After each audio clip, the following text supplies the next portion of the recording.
در شهر یکاترینبورگ روسیه رقابت‌های مجزنی کسبی برگزار شدند. در این مسابقه دو ورزشکار تاجیک بر مقابل حریفان از کشورهای روسیه و مکزیک قرار گرفتند که یکی از این نیروسنجی‌ها برای کمربندی قهرمانی بود. شرح بیشتر در گزارش همکاران ما.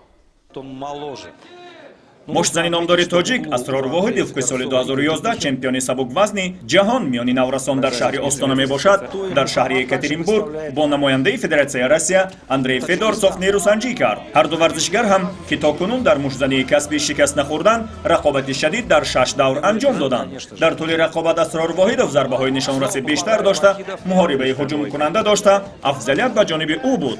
نکته جالب این رقابت این است که ورزشکار تاجیک در این نبرد با دست شکسته هنرنمایی کرد و در اصل اگر بگیریم اسرار واحدیف رقیبش را یک دسته شکست داد. در انجام هر سه داور رقابت با یک آواز پیروزی را نصیب ورزشگر 24 ساله تاجیک دانستند. یادآور میشویم اسرار واحدیف همکنون ششمین نیروسنجی است که با پیروزی به انجام رسانیده. اندری فدورسوف روس باشد با اولین شکستش در مشتزنی کسبی روبرو شد. و اما در رقابت مرکزی مشتزنی در شهر یکاترینبورگ ورزشکار دیگر تاجیک که او هم 24 ساله است، محمد یعقوبوف چمپیون WBC اینترنشنال و چمپیون WBA کانتیننتال با ابراهام مونتویا مشتزن مکزیکایی 25 ساله چمپیون مکزیک و آمریکای شمالی نیروسنجی کرد. این رقابت برای عنوان چمپیون WBC برگزار شده. دو ورزشگر تا دور پنجم هنر و مهارت همدیگر را سنجیدند. پس از دور پنجم باشد ورزشکار تاجیک رقابت را تحت نظارت خود گرفته بهتر عمل میکرد و ضربه های دستی چپی او هدف رس بودند. همینطور این رقابت در 12 دور به انجام رسیده.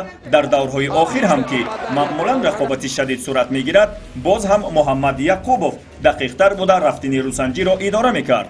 در انجام همه سه داور رقابت با حساب‌های یک خیلی 118-109 یک دلانه ورزشکار تاجیک محمد یعقوبوف را در این نیروسنجی غالب دانستند و او چمپیون WBC در وزن سبک باقی ماند. همینطور محمد یعقوبوف پس از 15 نیروسنجی کسبی همچنان شکست نخورده باقی ماند و ابراهام مونتویا پس از 21 نیروسنجی کسبی به دومین شکستش روبرو شد.